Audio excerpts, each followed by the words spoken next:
Hello everyone, welcome back to Lakshya academy. आप सभी का स्वागत है हमारे इस प्लेटफॉर्म पे, जहाँ पे हम प्रिपरेशन कर रहे हैं फॉर द सब्जेक्ट इकोनॉमिक्स, है ना, अर्थशास्त्र की प्रिपरेशन कर रहे हैं। And today's topic is your theory of productivity distribution, है ना। प्लस इसी में हम फैक्टर्स ऑफ डिस्ट्रीब्यूशन को फैक्टर्स ऑफ योर प्रोडक्शन यानी कि उत्पादन के जो कारक हैं उनके बारे में भी थोड़ी सी चर्चा करेंगे, है ना। तो दोनों मिला जुला टॉपिक है। पहले तो आपको पता होना चाहिए कि जो कारक है किसी भी उत्पादन के, जब एक सप्लायर जब सप्लाई करता है, जब प्रोडक्ट बनाता है, तो उसमें क्या क्या कारक लगते हैं ना, मतलब उसको बनाने में क्या क्या लगता है, और फिर जब वो बनता है तो उससे जो आपका ये जो फैक्टर्स हैं उनको इनकम कैसे डिस्ट्रीब्यूट होती है ना। तो प्रोडक्टिविटी, जो प्रोडक्शन के लिए जो कारक हमने लगाए हैं, तो उनको हम रिटर्न में क्या देते हैं, है ना, किस तरीके से देते हैं, क्या देते हैं, तो वो हमको देखना है ना। किस तरीके से डिसाइड होता है कि जो भी आपने कारक लगाए थे तो उसको हम कैसे पेमेंट करेंगे, उसका कंपनसेशन कैसे करेंगे, वो हमको देखना है। दिस इज सेट नंबर 9, ठीक है। We have already completed your 8 sets consisting 25 MCQs, है ना। प्रत्येक सेट में आपके 25 क्वेश्चन रहते हैं, है ना, और 25 से ज्यादा ही कॉन्सेप्ट हम करते हैं वहां पे, but number of questions are 25 रहते हैं आपके। तो इस हिसाब से आपके 8 हो गए हैं and you have completed 200 questions, है ना।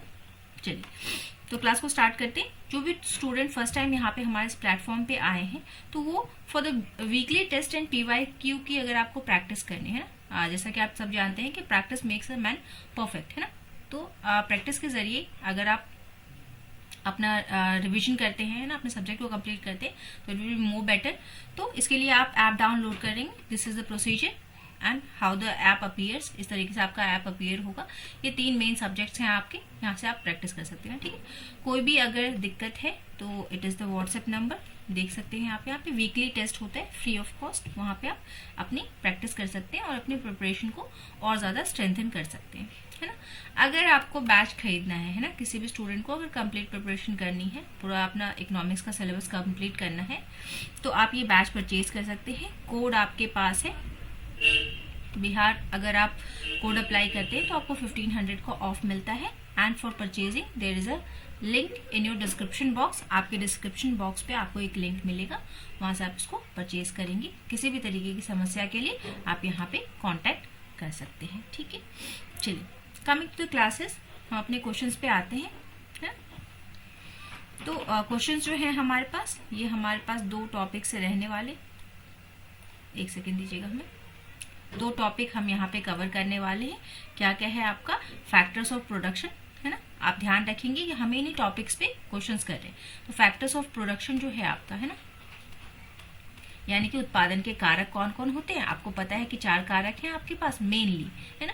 लैंड, है ना, लेबर भूमि, श्रम, कैपिटल यानी कि पूंजी आपका, land labour capital and your entrepreneur, है ना, यानी कि जो उद्यमिता है वो आपका। तो लैंड को आप दे देते हैं रेंट। लैंड के लिए जो आप पैसे देते हैं उसका जो कंपनसेशन है, उसका जो पेमेंट है वो कैसे जाता है आपका रेंट के फॉर्म में। लेबर का जाता है आपका वेजेस। कैपिटल का आपका जाता है योर इंटरेस्ट। एंड जो एंटरप्रेन्योर है उसको आप देते हैं प्रॉफिट, है ना, जो प्रोडक्शन करने के बाद। इसी की हम बात करेंगे कि फैक्टर्स ऑफ प्रोडक्शन क्या क्या है, उनको क्या दिया जाता है, कैसे दिया जाता है। और मार्जिनल, और दूसरा टॉपिक क्या है आपका मार्जिनल प्रोडक्टिविटी थ्योरी, है ना, उसका डिस्ट्रीब्यूशन, यानी कि जब आपने उत्पादन कर लिया तो इन कारकों ने जिन्होंने मिलके प्रोडक्ट बनाया था, तो उसका जो ये बनता है ना, उसका जो शेयर बनता है इस प्रोडक्शन को करने के बाद, जब आप उस प्रोडक्ट को बेचेंगे, एक आपने उत्पाद तैयार किया इन सबको मिला करके, और उस उत्पाद को जब आप बेचेंगे तो वहां से जो इनकम आएगी, जो रेवेन्यू जनरेट होगी, तो उसको आप किस तरीके से डिस्ट्रीब्यूट करेंगे, वही आपका ये थ्योरी बताता है, ठीक है। इस थ्योरी को बहुत से लोगों ने दिया है आपका, है ना, इसमें बहुत से अर्थशास्त्रियों का आपका योगदान है।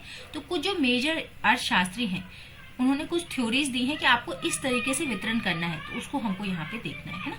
चलिए स्टार्ट करते हैं क्लास को। सबसे पहला क्वेश्चन जो है आपका, ये कहता है कि according to the marginal productivity theory the income of factor is determined by what.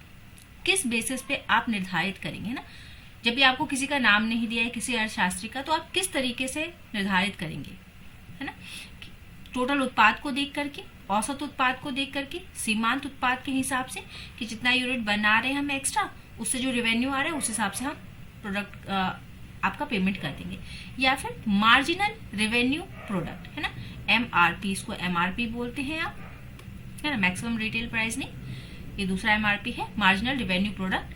This is your MP marginal product, this is your AP औसत प्रोडक्ट और टोटल प्रोडक्ट। किसके हिसाब से आप वितरण करेंगे? Income of the factor, factor का जो ये इनकम है ये वाला, ये आप किस हिसाब से डिसाइड करेंगे? डी के हिसाब से कि कितना आपका, किस फैक्टर ने कितना आपका प्रोडक्ट बना रेवेन्यू जनरेट करके दिया है, उस हिसाब से हम इसको डिस्ट्रीब्यूट कर देंगे, है ना। चलिए नेक्स्ट आएंगे MPT एज्यूम, इसी को शॉर्ट में आप MPT बोलते हैं। मार्जिनल प्रोडक्टिविटी थ्योरी यह मानती है कि increasing return to the scale, ये मान के चलती है कि हमें हमेशा क्या मिलेगा? Increasing return to the scale मिलेगा, मतलब कि हम इनपुट कम देंगे, ज्यादा आउटपुट मिलेगा। Perfect competition in both the product and factor market, दोनों जगह पे आपका परफेक्ट कंपटीशन रहता है, पूर्ण प्रतिस्पर्धा रहती है, उत्पाद के बाजार में भी और कारकों के भी बाजार में भी, है ना। ऐसा बाजार जहां पे आपको लैंड, लेबर, मटेरियल ये सारा मिलेगा, है ना। तो दोनों जगह परफेक्ट कंपटीशन है, इम्परफेक्ट कंपटीशन है, या फिर फिक्स फैक्टर प्रपोर्शन ओनली है। पैमाने के बढ़ते रिटर्न पे प्रोडक्ट और फैक्टर दोनों बाजार में पूर्ण प्रतिस्पर्धा है ना, पूर्ण प्रतिस्पर्धा का बाजार है ये। या फिर इम्परफेक्ट कंपटीशन है, इम्परफेक्ट में आपके सारे आ जाते हैं ना, परफेक्ट वाले में सिर्फ PC आता है, इसमें आपका MC monopolistic competition, oligopoly, duopoly, monopoly सब इसका इम्परफेक्ट में आ जाता है ना। तो हमारा आंसर क्या है आपका? परफेक्ट। हम मान के चलते हैं कि हमारे पास यहाँ पे क्या रहता है कि परफेक्ट कंपटीशन रहता है दोनों ही बाजारों में, है। चलिए नेक्स्ट आएंगे, under the perfect competition a profit maximizing firm hires labour until. अगर हमारा बाजार, हमने कहा कि हम इस थ्योरी के अंतर्गत ये मान के चलते हैं कि जो हमारा बाजार है वहां पे दोनों ही चीजों में, प्रोडक्ट और कारक दोनों के लिए ही परफेक्ट मार्केट है हमारे पास, तो वहां पे प्रॉफिट मैक्सिमाइजिंग फर्म, एक ऐसी फर्म जो प्रॉफिट ज्यादा चाहती है, तो वो कब तक लेबर को हायर कर सकती है? जब तक आपका सीमांत और औसत उत्पाद बराबर है। जब आपका सीमांत उत्पाद वेजेस यानी कि आपके जो भत्ता है उसके बराबर है।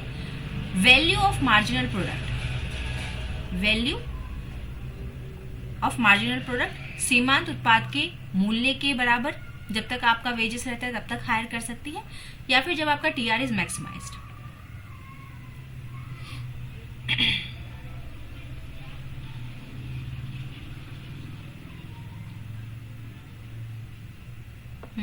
ये आप कब तक कर सकते हैं? जब तक आपका वैल्यू ऑफ मार्जिनल प्रोडक्ट जो है आपके वेजेस के बराबर आ रहा है, तब तक आप क्या कर सकते हैं, इस पॉइंट तक आपका क्या है, प्रॉफिट मैक्सिमम रहेगा। और इस पॉइंट तक आप, जब तक ये आपका बराबर रहता है तब तक आप क्या है, आपका लेबर को आप हायर कर सकते हैं अंडर द परफेक्ट कंपटीशन वाला मार्केट।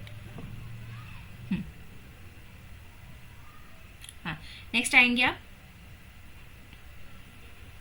कह रहे हैं कि if the product market is imperfectly competitive, है ना। अभी हमने परफेक्ट की बात की, अब इम्परफेक्ट की बात करते हैं ना, यानी कि बाकी सारे आपको पूर्ण प्रतिस्पर्धा को छोड़ के बाकी जितने भी बाजार हैं उसकी बात कर रहे हैं हम, कि product market is imperfectly competitive. मान लेते हैं कि प्रोडक्ट मार्केट जो है आपका उत्पाद का मार्केट वो इम्परफेक्ट है, तो लेबर डिमांड कर्व कैसा बन जाएगा?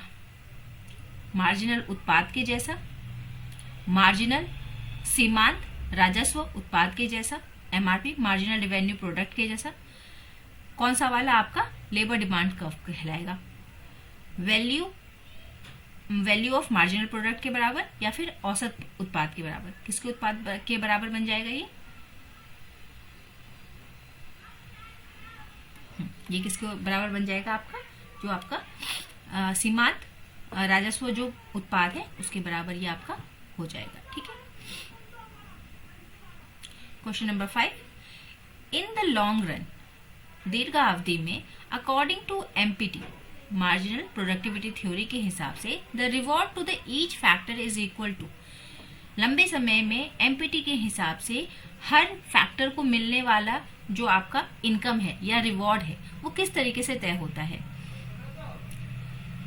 इट्स टोटल प्रोडक्ट कंट्रीब्यूशन, कि उसने कुल उत्पाद कितना बना के दिया है।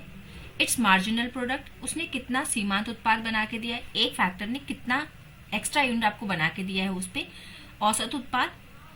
इट्स डिस्काउंटेड मार्जिनल प्रोडक्टिविटी, या फिर आपने मार्जिनल प्रोडक्टिविटी की डिस्काउंटिंग कर दी है उस हिसाब से। हाँ, देखिए ज्यादातर जगह पे आपको क्या मिलेगा कि इट्स मार्जिनल प्रोडक्टिविटी, है ना, उसकी जो वो जो जितना यूनिट बना के दे रहा है उसको उतना रिवॉर्ड मिलेगा, है ना। जो ज्यादा बना के दे रहा है उसको, जिसका जितना कंट्रीब्यूशन है, जिस फैक्टर का जितना कंट्रीब्यूशन है उसको उतना ज्यादा कंपनसेशन मिलेगा आपका, है ना। चलिए नेक्स्ट आएंगे आप। कहते हैं कि the exhaustion of production theorem is associated with whom.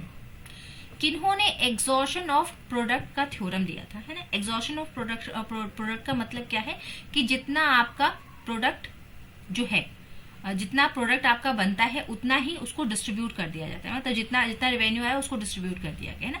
मतलब ये मान के चलता है आपका कांस्टेंट वाला, है ना। तो ये थ्योरी के, इसी को आप एडिंग अप थ्योरी भी बोलते हैं, एडिंग अप प्रॉब्लम थ्योरी, है ना, कि मतलब जितना आया उतना गया, इससे क्या है आपका कुछ सरप्लस आपका बचता नहीं है ना, कांस्टेंट हम मान के चल देते हैं।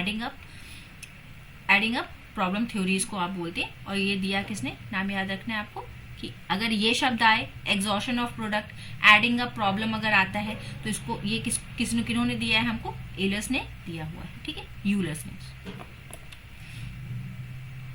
नेक्स्ट, इन टू फैक्टर प्रोडक्शन फंक्शन, जो दो कारक प्रोडक्शन फंक्शन है। दो कारक मतलब कि आपके पास लैंड होगा और कैपिटल होगा, है ना, दो ही चीजें होंगी आपके।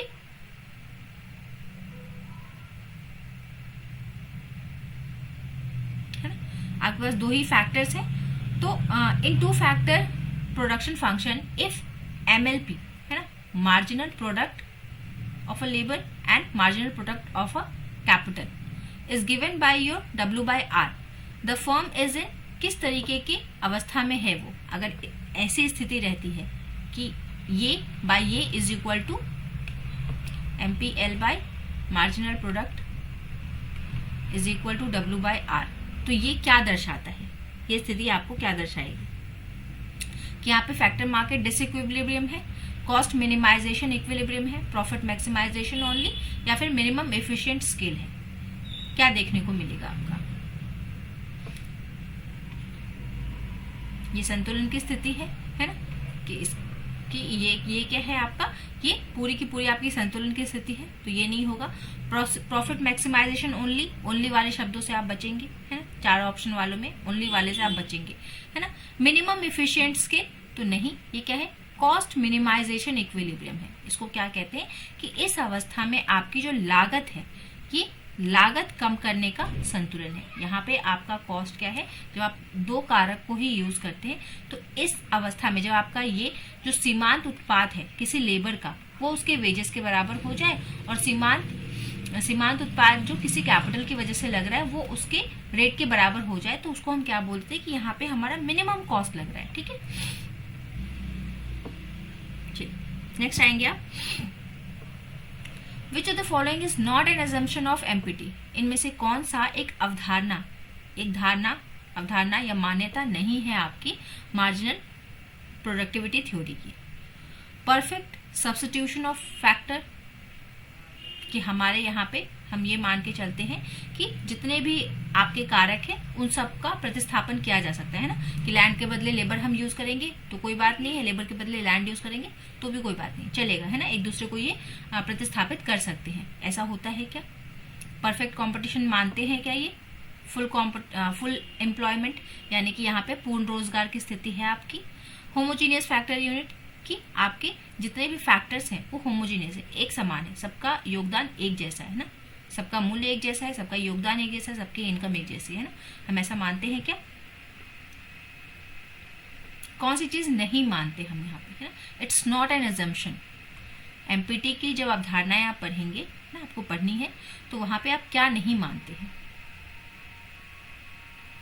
हम ये नहीं मानते हैं ना, this is your correct answer. हम मान के चलते हैं कि पूर्ण प्रतिस्पर्धा का बाजार होगा, हमने पीछे क्वेश्चन देखा। हम मान के चलते हैं कि यहाँ पे फुल एम्प्लॉयमेंट है, पूर्ण रोजगार यहाँ पे आपका रहता है। होमोजीनियस फैक्टर्स यूनिट भी रहते हैं ना, सब एक समान रहते हैं, सबका योगदान बराबर है। नेक्स्ट क्वेश्चन नंबर 9, विच इकोनॉमिस्ट क्रिटिसाइज्ड एमपीटी, किस एक अर्थशास्त्री ने empty marginal productivity theory of distribution की आलोचना की, ये तर्क देते हुए कि marginal productivity is not independently measurable, है ना, कि हाँ उन्होंने ये तर्क दिया, जिन्होंने भी इसका क्रिटिसिज्म किया, इसकी आलोचना की, उन्होंने ये बताया कि जो आपका मार्जिनल प्रोडक्टिविटी थ्योरी, जो मार्जिनल प्रोडक्टिविटी है वो अकेले तय नहीं होती है ना, उसको इफेक्ट करने वाले और भी बहुत सारे कारक हैं आपके। तो ये किन्होंने कहा था? रॉबिन्स ने, शराफा ने, मार्शल ने या फ्रीडमैन ने? देखिए यहाँ पे आपको एक दो नाम मिलेंगे बहुत, जो अर्थशास्त्री जो इस एमपीटी से संबंधित है। एक तो यूलस मिलेंगे आपको, एक शराफा मिलेंगे, है ना, फिर यहाँ पे एक दो और नाम आएगा आपका, मार्शल सर भी हैं इसमें, है ना।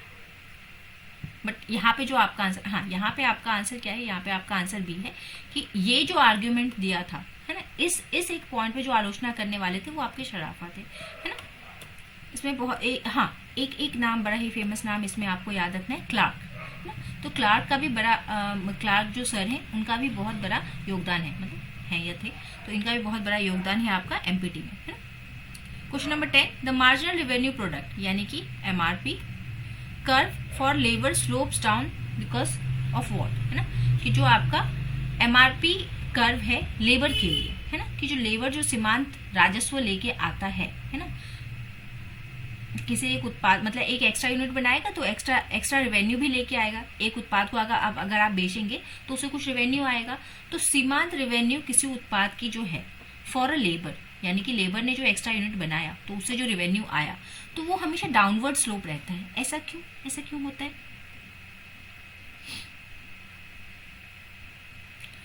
क्योंकि एमआरपी इंक्रीज करता है विद लेबर के साथ साथ इंक्रीज करेगा, क्योंकि एमआरपी कांस्टेंट रहता है। Marginal product diminishes with the additional labour, या फिर wages rise as the labour increases. किस वजह से डाउनवर्ड स्लोपिंग रहती है ना, ये बताना है कि स्लोप डाउनवर्ड क्यों रहता है। एकदम सही, सी, अतिरिक्त लेबर के साथ एमपी कम होता है ना, यानी कि जब आपके एक्स्ट्रा लेबर्स आएंगे तो उसके साथ साथ क्या है, आपका जो एडिशनल लेबर है ना, ये डिक्रीज करेगा उत्पाद एडिशनल लेबर के आने से। चलिए, ज्यादा लोग आ जाएंगे तो वही काम बढ़ जाएगा। वही काम मान लीजिए कि अगर 10 ईंट 2 लोग मिलके बना रहे थे, अभी 4 लोग आ गए तो प्रति व्यक्ति तो घट ही गया ना। हाँ, नेक्स्ट आएंगे question number 11, the marginal productivity theory belongs mainly to which school, कौन से वाले स्कूल से आपका बिलोंग करता है? क्लासिकल टाइम में आया था, किनेशियन में आया था, नियो क्लासिकल में आया था, या मार्क्स के टाइम पे आया था? कार्ल मार्क्स जो सर हैं आपके मतलब थे, उनके टाइम पे आया था। देखिए ये नियो क्लासिकल है हमारा, है ना। किनेशियन के टाइम पे क्या आया था? Macro economics. ग्रेट डिप्रेशन के टाइम पे किनेशियन आए थे आपके। मार्क्स जो है आपके, या आपके आए थे इंडस्ट्रियल रिवॉल्यूशन को खत्म करने के लिए, है ना, उसके टाइम पे आया था, मतलब इंडस्ट्रियल रिवॉल्यूशन चरम पे आ गया था आपका तब, है ना। क्लासिकल बहुत पुराना, तो ये न्यू क्लासिकल में आता है आपका। नेक्स्ट क्वेश्चन नंबर 12 आएंगे, if MPB value of marginal product is equal and constant, स्थिर रहे और कांस्टेंट रहे, बात एक ही है, कांस्टेंट रहे एंड द वेजेस इंक्रीजेस, तो एम्प्लॉयमेंट का क्या होगा? सिंपल सी बात है, फॉल कर जाएगा ना। इसको तो देखते ही आंसर देना चाहिए था, है ना। आपका वैल्यू जो है वो कांस्टेंट रह रही है और वेजेस इंक्रीज कर रहा है, तो इस कंडीशन में क्या है कि एम्प्लॉयमेंट क्या होगा? विल फॉल आपका।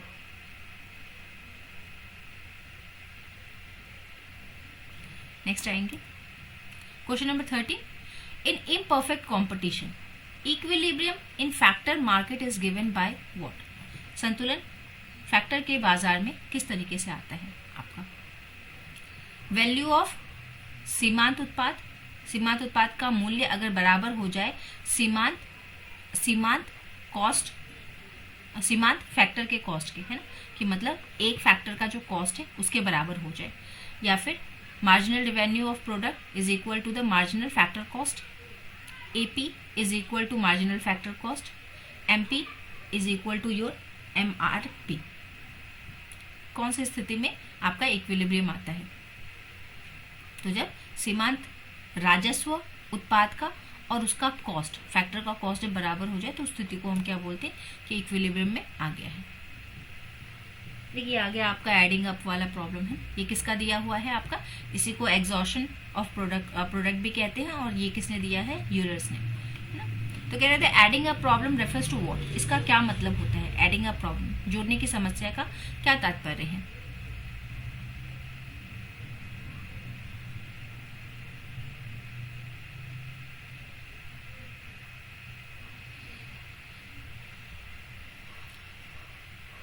सॉरी, ये क्या है? Summation of the factor prices, सारे फैक्टर प्राइसेस को जोड़ना एडिंग अप का मतलब है। Whether the MP payment exhaust the total product और not, adding more labour increases MP, ज्यादा लेबर ऐड करने से आपका सीमांत उत्पाद बढ़ जाएगा, ये तो कभी नहीं होगा, है ना। Adding utility across the individuals, individuals के अक्रॉस, व्यक्तियों में उपयोगिता को जोड़ना, ये मतलब है एडिंग अप का। ये आपका एडिंग अप बताता है कि ये एक तरीके का क्वेश्चन है ना, कि प्रोडक्ट एग्जॉस्ट होगा या नहीं। कहने का मतलब कि वेदर द मार्जिनल, सीमांत उत्पाद को, जो सीमांत उत्पाद की वजह से जो पेमेंट हो रहा है वो टोटल प्रोडक्ट को खत्म करेगा या नहीं करेगा, है ना। मतलब जितना उत्पाद है उतना ही पेमेंट हो रहा है कि नहीं हो रहा है, सिंपल सी बात आपका यही कहता है ना। Next, long run demand for labour कैसी रहती है? More elastic than the short run, short run में जितनी रहेगी उससे ज्यादा इलास्टिक हो जाती है। लेस इलास्टिक रहेगी, लेस सेम इलास्टिसिटी बनी रहती है, या फिर परफेक्टली इनइलास्टिक हो जाती है। इसका आंसर गलत नहीं देगा कोई।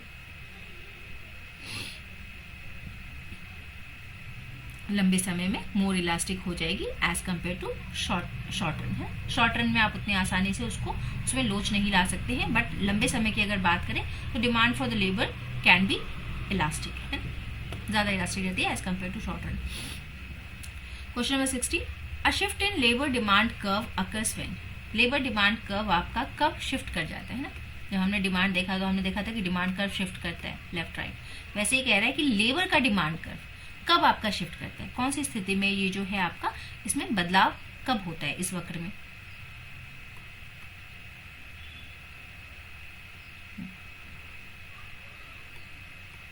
बताइएगा। जब वेजेस चेंज होगा, जब सीमांत उत्पाद चेंज होगा, जब लेबर सप्लाई चेंज होगा, या फिर वर्किंग आवर चेंज होंगे, कब आपका ये चेंज होगा? जब सीमांत उत्पाद चेंज होगा, है ना। उत्पाद में अगर उनकी प्रोडक्टिविटी में अगर चेंजेस आए, कि एक लेबर कितना उत्पादन करके देता है, कितना unit of goods and services बना के देता है, अगर उसमें चेंजेस आते हैं तो आपका डिमांड भी जो है वो आपका कम ज्यादा होगा ना। आप अच्छा काम नहीं करते तो आपकी demand, there is no demand for you. अगर आप अच्छा काम करते तो there is a demand for you, है ना, तो आपकी ज्यादा डिमांड है। बस सिंपल सा है, अपने आप से जोड़ लेना है कुछ चीजों को। चलिए next, question number 70, if MR is falling, अगर आपका सीमांत राजस्व गिर रहा है, देन सीमांत राजस्व उत्पाद कर्व कहाँ लाई करेगा, है ना। Below the MP, above the MP, below value of marginal product, above the value of marginal product, equal to the value of marginal product, कहाँ लाई करेगा आपका MRP।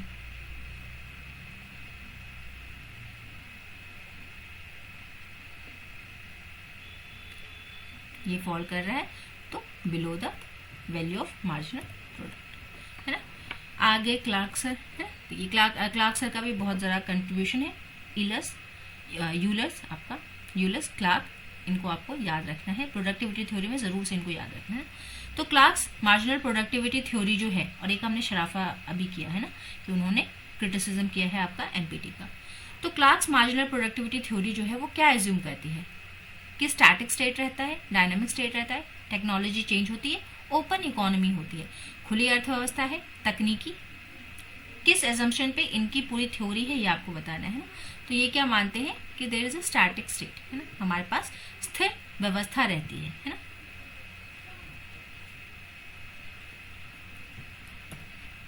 नेक्स्ट आएंगे question number 19, which of the following is true about the factor reward under monopoly? True about factor reward under monopoly. Monopoly के अंदर है ना, हम देख रहे हैं ना, एक परफेक्ट कंपटीशन का बाजार, एक इम्परफेक्ट कंपटीशन का बाजार। इसी इम्परफेक्ट कंपटीशन के बाजार में आपका आता है मोनोपोली। तो कह रहा है कि मोनोपोली वाले अगर बाजार हो तो वहां पे फैक्टर्स को रिवॉर्ड किस तरीके से मिलता है? Labour is paid value of marginal product, जितना उसने उत्पाद बनाया है सीमांत उत्पाद के वैल्यू के बराबर उसको पेमेंट मिलेगा। दूसरे में कहता है कि जितना वो राजस्व ला रहा है प्रति उत्पाद। तीसरा कहता है कि लेबर को उतना पैसा मिलेगा जितना सीमांत उत्पाद है, या उतना पैसा मिलेगा जितना एवरेज उत्पाद बनाता है। बताएंगे कितना पैसा मिलेगा उसको? एमआरपी उसको मिलेगी, है ना, जो उसकी एमआरपी है वही उसको मिलेगा। चलिए नेक्स्ट, प्रोडक्ट एग्जॉशन। आगे फिर से प्रोडक्ट एग्जॉशन कि जितना आपका प्रोडक्ट है उतना आप पेमेंट कर दे रहे हैं या नहीं कर दे रहे, वो वाली बात। तो कह रहे हैं कि प्रोडक्ट एग्जॉशन फेल्स व्हेन, कौन सी स्थिति में ये जो है आपका फेल कर जाता है ना? ये है आपका कांस्टेंट, CRS का मतलब है constant return to scale, diminishing return to scale, all factors are available, या फिर फैक्टर्स आर पेड सीमांत उत्पाद के बराबर। कब आपका ये फेल करेगा, है ना? जब आपका डिमिनिशिंग रिटर्न टू स्केल रहेगा। ओके, यहाँ पे हम शॉर्ट में कर रहे हैं, आपको ये सारा करना है। आपको इसका वक्र भी याद रखना है ना, कि इसका वक्र किस तरीके से बनता है। मार्जिनल प्रोडक्टिविटी थ्योरी का क्लार्क ने क्या कहा है, उनका वक्र कैसे बनता है, उनके एजम्पशंस क्या हैं, उनके क्या एजम्पशन नहीं है ना, उनकी आलोचना हुई है या नहीं हुई है ना। तो ये सारी चीजें आपको ध्यान रखनी कि उनकी अवधारणाएं क्या है, मेन उनकी अवधारणाएं क्या है, किस बेसिस पर उन्होंने एक्सप्लेन किया। फिर एलर्स का क्या कहना है, शराफा ने किस पॉइंट पे क्रिटिसिज्म किया और वो क्या कहते हैं, है। तो ये सारी चीजें आपको याद करनी है, सारी चीजों का नोट्स बनाना है बकायदे, है ना। यहाँ पे हम बस रिवीजन कर रहे हैं और कुछ नहीं, है ना। इसके भरोसे आप ये नहीं सोचेंगे कि आपका क्या है पूरा कंप्लीट हो रहा है ना। ये this is only your revision, you have to study it thoroughly, है ना। चलिए question number 21, if MP of capital rises, अगर आपकी पूंजी का मार्जिनल उत्पाद यानी कि पूंजी अगर आपका सीमांत उत्पाद ज्यादा बनाती है तो पूंजी का किराया दर क्या होगा? Then the rental rate of the capital will be what, capital का रेंटल रेट आर क्या होगा, है ना। अभी हमने देखा था ना W/R, आपको बताना है क्या होगा। अगर वो ज्यादा बना के देती है तो उसका क्या होना चाहिए,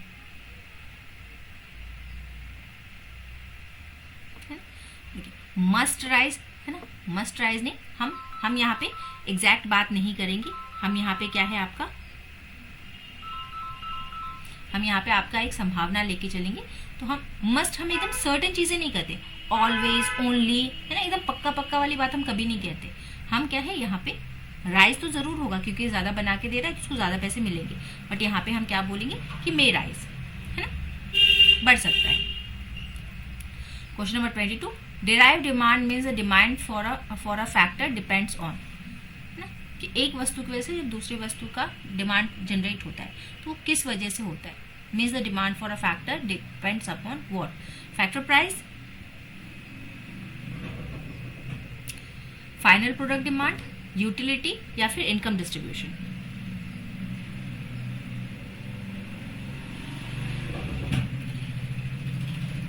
फाइनल प्रोडक्ट डिमांड, है ना, कि जिसकी वजह से जो फाइनल उत्पाद है जिसकी वजह से डिमांड डिराइव हुई है तो उसकी डिमांड पे आपका डिपेंड करेगा, है ना। फाइनल प्रोडक्ट का जो डिमांड है उसी पे आपका डिराइव डिमांड डिपेंड करेगा। Question number 23, a homogeneous production function is characterized by, एक समान का प्रोडक्शन फंक्शन, है ना, होमोजेनियस, जहाँ पे सभी चीजों का आपका जो वेटेज है वो एक जैसा है, तो उसको किस तरीके से आप कैरेक्टराइज करेंगे। कांस्टेंट एमपी देगा, वो कांस्टेंट रिटर्न टू स्केल देगा, वेरिएबल रिटर्न टू स्केल देगा, या फिर फिक्स्ड फैक्टर प्रोपोर्शन देगा आपको।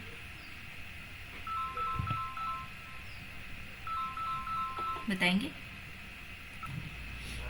तो अगर होमोजीनियस है तो एकदम सही है आप लोग, एकदम जो आपका कांस्टेंट रिटर्न ही मिलेगा, है ना। नेक्स्ट आएंगे, second last question for the day, critics argue empathy fail because of what, जो आलोचक हैं उनके हिसाब से ये क्यों फेल है, ये फेलियर क्यों है, ये थ्योरी फेलियर क्यों है।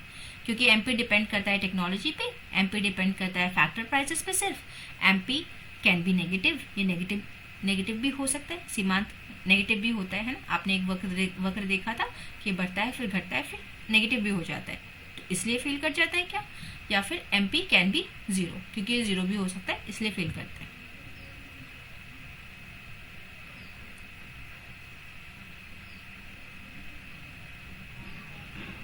क्योंकि ये सिर्फ यहाँ पे फैक्टर के प्राइजेस पे ही निर्भर करता है इसलिए ये फेल करता है। ये सब बातें नहीं है हमारी, है ना, क्योंकि सिर्फ मतलब यहाँ पे हम फैक्टर्स के प्राइजेस की बात करते हैं ना, इसीलिए तो ये थ्योरी है कि हमको फैक्टर्स को प्राइस देना है, तो उसी पे निर्भर करता है इसलिए ये फेल करता है ना। बाकी और भी तमाम चीजें हैं। लास्ट क्वेश्चन, तो लास्ट क्वेश्चन आपका कहता है कि if the elasticity of substitution between labour and capital is 0, है ना, मतलब इनके बीच में अगर लोच एकदम से खत्म हो जाए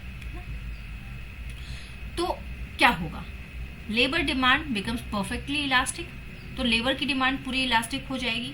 labour and capital are perfectly substitutes of each other, एक दूसरे के प्रतिस्थापक बन जाएंगे ये, है ना, कि लेबर की जगह कैपिटल यूज कर पाएंगे, कैपिटल की जगह लेबर यूज कर पाएंगे, कोई मतलब नहीं पड़ता, है ना, अगर 0 हो जाए तो। Labour and capital are perfect complements, एक दूसरे के पूरक है। एंड या फिर चौथा कि labour demand becomes unstable, labour की डिमांड अनस्टेबल हो जाएगी। देखिए पहला और चौथा आंसर तो कोई दीजिएगा नहीं, क्योंकि दोनों की बात कर रहा है, तो हम किसी अगर दोनों के बीच में लोच खत्म होती है तो किसी एक पे ही प्रभाव क्यों पड़े। बात तो हमने दोनों की है ना, कि दोनों के बीच में इलास्टिसिटी खत्म हो रही है, तो फिर आपको सिर्फ एक के बारे में बात नहीं करना, पहले और चौथे वाले में सिर्फ एक के बारे में बात कर रहे हैं ना, तो हमको यहाँ पे परफेक्ट सब्स्टिट्यूट्स नहीं होंगे। अगर इलास्टिसिटी खत्म 0 होती है तो ये क्या बनेंगे, आपके कॉम्प्लीमेंट्स बनते हैं, है ना, ठीक है।